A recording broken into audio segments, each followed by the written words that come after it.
Yo, salut mes Mugiwara, c'est Chapeau de Paille, on se trouve aujourd'hui pour la review du chapitre 806 de One Piece. Et un chapitre qui s'annonce extrêmement lourd vu qu'on va peut-être retrouver enfin les Mugiwara. Donc une review en live comme de juste. Après donc les événements du chapitre précédent. Puis comme je vous avais déjà fait un petit sondage dans les commentaires, d'ailleurs je vais le réitérer donc par rapport à ce que vous préférez entre les reviews live et les reviews non live, enfin les reviews normales. Mais vu que vous aviez été un petit peu assez mitigé, j'ai préféré donc d'alterner de temps en temps review live et review pas live, en tout cas pour ce qui concerne One Piece, vu qu'on a toujours du très très lourd par rapport à ça. Donc comme la semaine dernière c'était une review normale et que ça avait plutôt bien marché, bah, je vais tenter avec une review live et puis on verra ce qui marche le mieux et puis aussi ce que vous préférez. Donc, alors par rapport à cette review là, donc qui va prendre directement dans la continuité de ce qui s'est passé. Et puis donc nous allons voir ensemble tout ce qui a évolué, tout ce qui va évoluer, et peut-être est-ce qu'on va revoir directement enfin le reste de l'équipage donc qui avait déjà débarqué sur Zou. Alors, donc le titre du chapitre, la forteresse du côté gauche du ventre. Du côté gauche, donc du ventre de l'éléphant, je suppose. Et donc sur la page de couverture, on revoit donc il y a Dadan, il y a Makino, et puis il y a un petit garçon donc. Ah bah sûrement le petit que Makino a eu pendant l'ellipse des 2 ans. Donc oui, je vous le rappelle pour ceux qui ne le savaient pas, on l'avait déjà entrevu il y a quelques temps. Donc le petit qui a l'air d'avoir pas mal grandi, vu que la dernière fois c'était encore un bébé, là il a déjà deux trois cheveux sur le caillou et puis il a l'air d'être en âge de marcher. Donc beaucoup pensaient que déjà ce petit-là c'était le fils de Shanks. Alors peut-être qu'on va voir Shanks dans ce chapitre, qui sait, pourquoi pas. Mais en tout cas, le fils de Makino, beaucoup étaient amenés à penser que c'était Shanks son papa. Donc, encore une fois, bah, beaucoup de théories, encore une fois, déjà par rapport à ça et par rapport à One Piece de manière générale. Je vois qu'on voit aussi la nouvelle prime des Mugiwara. On voit aussi un petit sûrement que Dadan devait s'occuper, qui a le chapeau de Sabo. Donc, assez intéressant. Assez intéressant. Et puis, joli clin d'œil de la part de Sabo. Enfin, par rapport à Sabo. Donc, des ponts du monde, l'homme aux 5 millions de berries au village de Fuchsia. Ah, aux 5 millions de berries. Ah bah si c'est le fils de Shanks, il y a peut-être possibilité. Aux 5 millions de berries. Et ben encore une fois, pas mal de points d'interrogation par rapport à ça. À moins que ce soit Dadan, peut-être qu'il y a une prime sur sa tête, je sais pas. Alors, première page donc, c'est l'éruption pluvieuse. Donc oui, c'est ce que nous avait souligné la dernière fois ah, comment elle s'appelle déjà? Bon, je pense que son nom va nous être rappelé dans ce chapitre. Donc oui, celle qui avait l'apparence de Nami, la femme un peu chien. Et donc elle nous avait annoncé qu'il allait avoir une éruption qui allait se produire. Et donc c'est pour ça qu'il fallait enfin qu'elle ramène rapidement le Luffy auprès du reste de l'équipage. Enfin en tout cas auprès de Sanji et compagnie. Et donc, ah oui, là on voit en fait directement l'éruption, d'accord, c'est l'éléphant directement qui produit cette éruption avec sa trompe. Impressionnant. Et puis oui, oui, donc en fait, au premier abord, on a l'impression que c'est un volcan, mais en fait non, c'est sa trompe qu'il est en train de relever. Alors, c'est l'éruption pluvieuse, éruption compte à rebours 5-4. Et donc voilà, on voit les autres membres de l'équipage donc, qui étaient dans la ville de l'île de Zou, la ville principale, donc Robin, Franky, Usopp et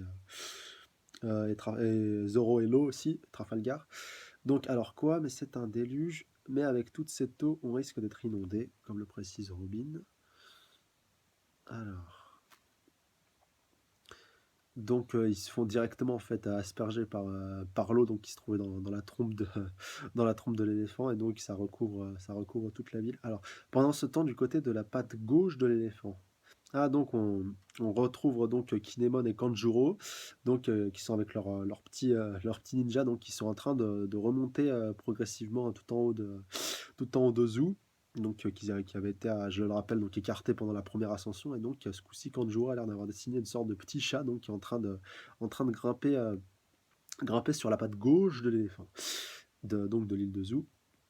Alors, donc, oh, c'est quoi toutes ces secousses? Ça craint, à ce rythme, le soleil sera couché avant qu'on y arrive. Courage, Nekozemon, tu y arriveras. Donc, le chat s'appelle Nekozemon, intéressant. Donc, franchement, j'appellerais pas ça un chat, Kanjuro, mais pourtant, les chats sont doués pour grimper partout. Pas faux, ça c'est sûr. Après, ouais, c'est vrai qu'il a l'air. Pas sûr que ce soit à 100% que ce soit dessin. Après c'est peut-être possible, vu qu'on connaît Kanjuro. Après, c'est possible que ce soit un vrai chat, même si ouais, il y a peu de chance en fait. Alors, donc de l'eau, oui, c'est de l'éruption pluvieuse, c'est un phénomène propre à cet endroit. Et ah, les pauvres, je crois qu'ils vont encore se recasser la gueule. Non, c'est de l'eau que Nekozumon n'y arrivera jamais. Ouais, surtout si c'est un chat fait d'encre, au bout d'un moment, s'il y a une relation, enfin, il y a contact entre les deux, j'ai peur qu'il se fasse littéralement, littéralement éclater par la flotte et donc qu'il soit totalement détruit. Après, ça reste à voir, donc ouais, ça coupe un petit peu au moment où l'eau leur atterrit dessus. Donc on arrive du côté de Luffy à la forêt de la baleine. Ouais, mais c'est littéralement un raz-de-marée. Eh bien, disons que les éruptions pluvieuses ne sont pas de la pluie à proprement parler. Donc, on voit donc Luffy qui est toujours oui, donc avec la fille chien, pardon, je me rappelle vraiment pas de son prénom. On l'avait appris donc je le remettrai dans les commentaires, vous inquiétez pas. Même que la Miss Lapinette donc qui l'accompagnait, pardon. Et donc là, ils sont sur le dos de son crocodile et puis ils continuent de progresser sur l'île de Zou, enfin de rejoindre en tout cas le groupe de Sanji et compagnie. Donc elle lui précise, Zunesha fait ça au moins 2 fois par jour. Donc c'est peut-être le nom de l'éléphant directement. Alors il y a une petite note. Alors, le nom de l'éléphant, voilà, le terme est probablement la fusion entre le terme Zou, éléphant, et le nom de Ganesha, dieu hindou de la sagesse représenté avec une tête d'éléphant. Donc, c'est vraisemblablement son nom. Alors, l'eau est tout simplement de l'eau de mer qui passe après par un système de purification des eaux que nous avons installé dans la ville. Donc, tout a été conçu pour, visiblement, et qui nous permet de filtrer cette eau pour notre usage quotidien. Donc, ils font de l'eau potable, visiblement, avec tout ce système. Et donc, la Miss Lapine lui précise, cela nous permet aussi de nous approvisionner en poissons. Donc, on voit les petits avantages, ce qui règle également en partie le problème des ressources alimentaires. Et donc, le fier du poteau dit, oh, ces éruptions sont une bénédiction. Alors, ah oui, chapeau de paille, on ne peut pas quitter la forêt. Pourrais-tu donc dire au capitaine où on est? Donc, c'est le navigateur de l'eau donc, qui lui dit ça, donc l'homme loup. Donc, ah bon, ok, entendu. Même s'il est ici, voilà, pardon, Beppo n'en reste pas moins un pirate. Il est donc pour le moment sous la responsabilité du grand boss Neko Manushi. Ah, donc il y avait visiblement donc un chef qui dirige la communauté de l'île de Zou et il a l'air d'être encore en vie. Et donc, si on décompose son prénom, ça fait Neko, donc chat, et Mamushi, vipère, donc littéralement le boss chat vipère. Donc on va visiblement voir dans peu de temps.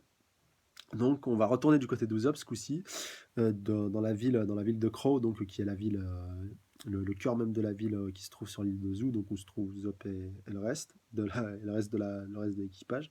Donc on est inondé. Non mais j'hallucine, il y a un requin, mais qu'est-ce qu'il fout là? 10 descend, on est déjà très haut. Et donc Usopp qui est toujours en flip. Après donc que ce requin soit arrivé en plein milieu de la ville. Et je crois qu'on voit Frankie en train de pêcher si je zoome un petit peu. Enfin, on voit quelqu'un. Ah non, pardon, c'était un effet d'optique. Excusez-moi. Enfin, je pense qu'on avait l'impression qu'il y avait quelqu'un qui tenait une canne à pêche, mais en fait, c'était un bout de mur qui se trouvait à côté d'eux. Et donc, Usopp, donc, qui est au sommet d'une petite tour. Et le reste, donc, qui s'est mis à l'abri un petit peu plus bas. Donc, Robin se demande, l'eau serait-elle expulsée par l'éléphant pour sa toilette? Ouais, après, c'est possible. On dirait que la forêt et la ville se sont adaptés à ce phénomène. Je vois, ça explique donc toute cette quantité d'eau. Donc rien d'anormal en somme.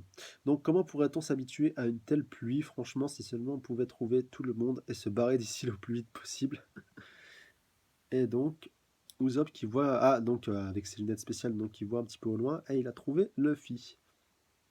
Enfin, il l'a vu du premier coup. Alors, j'ai trouvé Luffy, il est avec la Nami Dog et la lapine. Nami Dog. Pas mal, je crois que je vais l'appeler comme ça maintenant.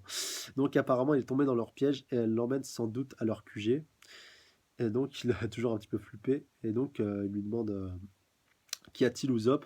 Elle a déjà commencé à le manger, oui, parce que j'avais oublié de le préciser. Donc, il y a Miss Lapine qui, un petit peu pour charrier Luffy, qui était en train de lui lécher l'oreille, enfin, un peu de lui mordiller l'oreille. Mais bon, rien de bien méchant, je vous rassure. Donc, et puis Usopp, donc, qui en fait des caisses par rapport à ça. Et donc, Frankie qui lui répond, c'est vraiment des cannibales. Donc, c'était un peu ce qu'ils avaient souligné de premier abord. Donc, l'eau va disparaître quasi instantanément. Donc, il va être absorbé par le corps de l'éléphant ou par la ville.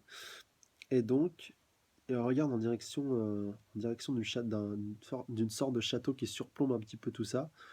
Et donc, on voit donc Nami Dog un petit peu triste. Alors, où est-il? Il devrait être ici. Je n'en ai aucune idée. Si tu me dis pas ce que je veux savoir, je vais devoir raser cette ville de la carte. Mais combien de fois vais-je te le répéter? J'en sais absolument rien. Ah, donc visiblement il y avait, je crois bien que c'est Jack qu'on a vu, enfin on voit un petit peu un flashback dans le passé de cette Namie Dog. Et donc elle voit donc une sorte de croix où on crucifie les personnes. Et donc il y avait visiblement une sorte d'homme tigre, et visiblement quelqu'un donc Namie Dog connaissait, et donc qui a visiblement été torturé jusqu'à la mort par Jack. Et donc on va sûrement en apprendre plus par rapport à ça. Alors, donc comment s'appelle ce type déjà, celui qui vous a attaqué, donc le redemande le fils, c'est Jack, mais il semblerait, selon les journaux, qu'il y a quelques jours qu'il soit déjà mort. Il aurait vraisemblablement attaqué les 4 navires qui escortaient Doflamingo. Donc oui, ça rejoint donc ce qu'on disait, donc c'est bien la même personne. Mais alors il se serait fait mettre déjà en déroute par le reste de la marine, ou ça me paraît peu probable ça. Ou alors il s'est laissé visiblement capturer pour pouvoir mieux tromper l'ennemi, ça aussi c'est possible. Mais en tout cas, alors, visiblement, si on en croit la presse, Jack se serait fait choper par la marine.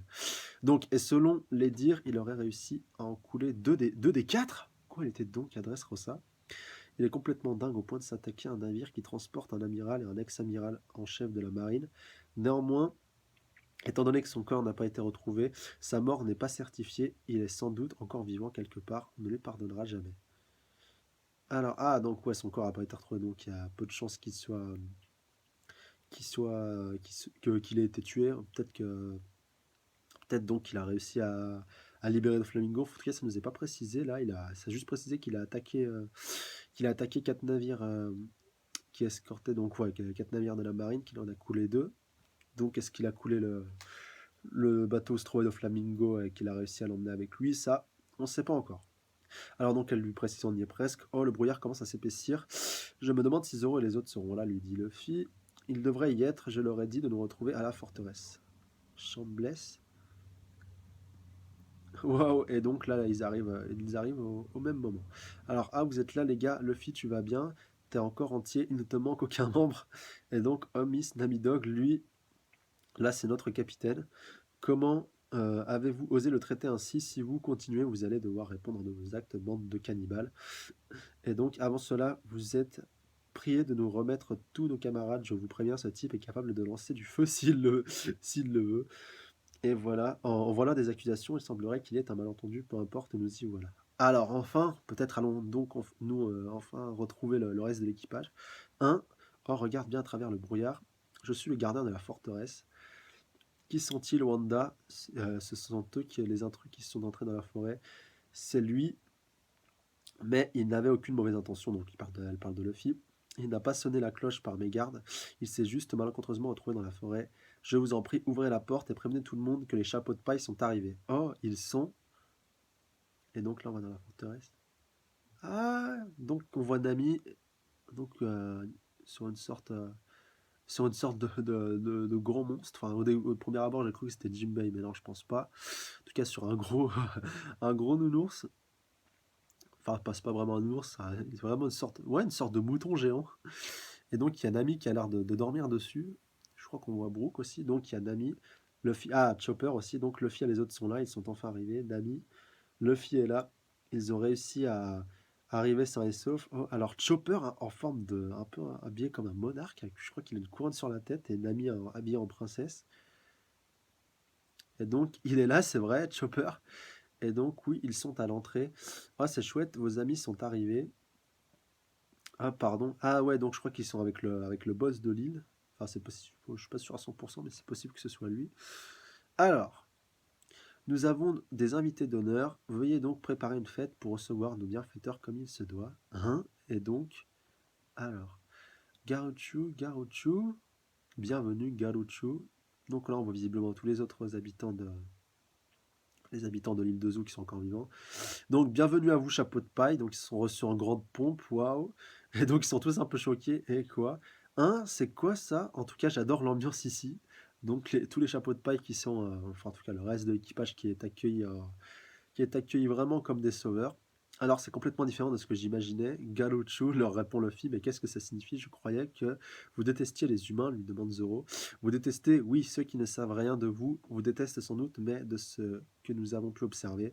Vous n'êtes ni plus ni moins que des singes minx avec une pilosité moins prononcée, donc techniquement, il n'y a pas vraiment de différence. Si nous devions vous haïr, ce serait par vos actes et non parce que vous êtes. Notre pelage a beau être notre fierté, j'en connais pas moins des nôtres qui admirent les Minx de seconde zone comme vous. Regardez, voilà Nami et Chopper, Dieu merci, ils sont vivants. Galuchu, alors moi, mais laissez-moi passer, ok, j'ai pigé, Galuchu. Alors, excellente nouvelle, Galuchu, bon, on va l'avoir à toutes les sauces. Alors, ils sont pas un peu trop collants avec elle, donc il est un petit peu jaloux, Usopp, je n'aurais jamais imaginé qu'il soit comme ça. Alors, donc Luffy, donc Nami toute contente enfin de les retrouver, content de vous revoir les gars, à vous voilà. Est-ce que Sanji, Brook et Momo vont bien, donc Momonosuke? Oui, parce qu'on les a pas encore vus. Hein? Je suis désolé pour ce qui est arrivé à Sanji. Quoi? Non, et en plus, One Piece est en pause la semaine prochaine. Oh non. Punaise, là, je vais encore avoir des migraines jusqu'à pendant 2 semaines. Oh non, mais punaise. Qu'est-ce que c'est que ce bordel? Oh là là là là. Qu'est-ce qui s'est passé? Bon, bah voilà. Donc, ça fait un peu écho avec ce qui s'était passé là, il y a quelques semaines, maintenant que je me rappelle, lorsque les primes étaient tombées, donc Sanji seulement en vie. Est-ce que Jack l'aurait fait, l'aurait fait prisonnier? Ouais, de toute façon, ça ne nous aurait pas été montré clairement. Alors, en, dé- en- je vais vous donner mon avis à chaud. Donc, ouais, déjà Momonosuke aussi qui était recherché pour son Zoan, donc son Zoan un peu, son Zoan artificiel du dragon. Donc, il y a de fortes chances que lui aussi ait été capturé. D'ailleurs, Kinemon et Kanjuro vont visiblement péter un câble aussi s'ils voient que Momonosuke n'est pas avec eux. Brook aussi, Brook, on se demande où il est passé. Bon, Brook, après, je vous avoue que je m'en fais un peu moins pour Sanji, surtout qu'il est immortel, même s'il craint l'eau, attention, voilà, je vais pas, je vais pas non plus jeter Brook aux oubliettes, mais Sanji, ouais, Sanji, le Sanji. Notre ami le Sanji, donc, qui est porté disparu, donc ça corrobore un peu la théorie qui est en train de naître depuis l'apparition des nouvelles primes, donc comme quoi il serait un dragon céleste et que donc avec son nouveau visage, son nouveau visage donc, qui a été apparu, qui est apparu, donc comme qui je le rappelle, Sanji avant, donc il n'avait pas du tout un visage qui correspondait à ancien, donc il y ressemblait mais c'était pas vraiment lui. Donc il y avait eu mégarde par rapport à ça, et donc là maintenant vu qu'on a vraiment son vrai visage, peut-être qu'un dragon céleste, donc qu'un Obito l'a reconnu, et donc, c'est possible que Sanji en soit un, enfin de naissance, hein, même si maintenant, voilà, il a absolument rien d'un Tenryubito, c'est à part le sang. Un peu comme Sabo, enfin Sabo, je sais pas si, je crois pas que Sabo en était un, mais bon, Sabo c'était un noble quand il était petit, enfin de naissance c'était un noble et il s'était rebiffé un peu contre ça, et j'ai un peu l'impression qu'il va se passer la même chose avec Sanji. Après, coïncidence ou pas, les deux sont blonds, enfin je viens de souligner ce fait-là, donc c'est possible, c'est possible. En tout cas, ça a beaucoup spéculé, je pense, dans les jours à venir. Donc, vous, n'hésitez pas, dès à présent, dites-moi dans les commentaires, est-ce que vous pensez donc que Sanji est un dragon céleste? Est-ce qu'il a été fait prisonnier par Jack, donc qui s'est rendu sur l'île de Zou, je pense, pour pouvoir le récupérer en priorité. Enfin, s'il a été missionné par quelqu'un pour pouvoir le récupérer, peut-être par Kaido pour l'avoir en tant qu'otage, qui sait ou que sais-je encore. Voilà ce que je voulais dire. Et donc, ouais, ça soulève pas mal de questions par rapport à la suite des événements. Ouais, dans quelle direction on va partir? Parce que là, quel intérêt les chapeaux de paille ils auraient à rester sur l'île de Zou? Enfin, l'île a été attaquée encore, il y aurait Jack qui serait présent sur l'île, je dis pas. Mais là, il y a pas l'air d'avoir d'ennemis à proprement parler, à part s'il y a un ou deux Minx donc, qui se rebiffent contre eux, vu qu'on a vu qu'il y en avait certains qui n'étaient pas très chauds, notamment pardon, quand Luffy a été attaqué la première fois. Donc dans la forêt de la baleine, il y en avait deux qui étaient pas très chauds, et puis il y avait pas mal de monde autour de lui. Donc après qu'il soit accueilli en héros, voilà, tout ça, Oda nous l'a déjà fait 2-3 fois, qu'on croit qu'ils étaient en fait accueillis en tant qu'ennemis, mais en fait qu'ils sont des amis. Et puis même, comme le dit le proverbe, les ennemis de mes ennemis sont mes amis. Donc là, c'est vraiment logique, surtout quand on voit comment les chapeaux de paille se comportent par rapport à Doflamingo, par rapport au reste des pirates. Enfin voilà, les Minks, ils sont pas, ils sont pas étrangers à tous les événements qui sont passés dernièrement sur Dressrosa. Ils savent que les chapeaux de paille en auront aussi après eux. Mais en tout cas, j'ai hâte d'avoir les révélations de Nami au prochain chapitre par rapport à ce que sont devenus Sanji, Brook et puis aussi Momonosuke. Parce que mine de rien, Momonosuke, c'est un personnage assez important. Et donc, j'ai hâte de voir de voir ce qu'il est devenu. Donc voilà, bah, comme d'habitude, n'hésitez pas à me laisser vos avis dans les commentaires, me laisser vos théories. N'hésitez pas à mettre un pouce bleu si cette review vous a plu et ce chapitre vous a plu. Merci de partager un max cette vidéo avec le plus de personnes possible. Et surtout, merci de vous abonner à la chaîne si ce n'est pas déjà fait pour être averti de mes prochaines reviews. Donc voilà, ce sera tout pour moi. Salut à tous. Sayonara!